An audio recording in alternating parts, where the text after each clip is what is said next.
Գիշերը գլուխը բարձին դնելիս հանգիստ է լինում այն մարդու հոգին, որ Բագրատ Սրբազանին և նրա 17 աջակիցներին մեղադրում է ահաբեկչություն նախապատրաստելու համար։ Գործով 5 դատախազներին միայն այս հարցն ունի գնդապետ Մաղսուդյանը։ Իշխանական քարոզամեքենաները հրամցրին բոլոր հեռուստաընկերություններով ժողովրդին մեկ-մեկ ինձ ասում է կարող է իրականի ես տերորիստ եմ, կարող է ահաբեկիչ եմ, ես ինքս իմ վրա եք հասկացում ասեն Ռոզիկ Մկրտչյանն ասում է կարող է ընկել եմ ավտոյի տակ, կարող է հիմա ես էի հասկացում։ Գնդապետ Մաղսուդյանը պատմում է, պատերին մագլցելով են քննչական կոմիտեի աշխատակիցները ամիսներ առաջ մտել իրենց տուն այն պահին, երբ 70-ամյա մայրը քնած է եղել։ Եթե տես պատվաստված մարդիկ ունենք մեր քննչական կոմիտեում կամ ծառայություններում, ապա 44 օր պատերազմ կային մոտս Կարմիր շուկայում տեղը ցույց կտա իրանց, որտեղ պատերազմ են, որտեղ կռվել։ Բագրատ Սրբազանի և Սրբազան պայքար շարժման 17 աջակիցների գործով նախնական դատալսումների այսօրվա նիստի հենց սկզբում պաշտպան Հովհաննես Խուդոյանը վարույթով ներգրաված բոլոր հանրային մեղադրողներին 5 դատախազներին բացարկ է հայտնում, հիմնավորելով, որ նրանք կանխակալ վերաբերմունք ունեն և անձնապես շահագրգռված են կոծկելու սեփական սխալները։ Հայտնում եմ բացարկ, խնդրում եմ նրանց հեռացնել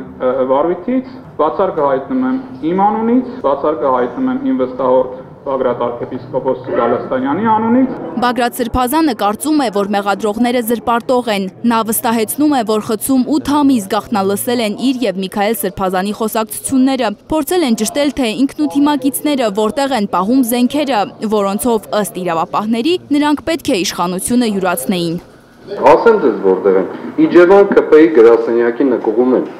այդ զենքերը։ 8 ամիս ժողովուրդ երևակայեք լսել են, գաղտնալսել են իրենց ասած։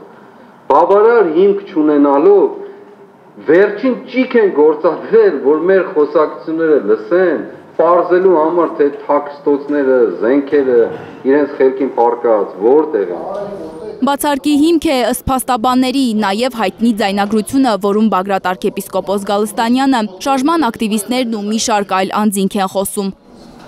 Պաշտպանն ընդգծում է, որ քրեական վարույթի նյութերում կեղծիք կա, երկխոսության մի հատված դուրս է բերված արձանագրությունից, քննարկման բովանդակությունն այլ համատեքստում ներկայացնելու համար։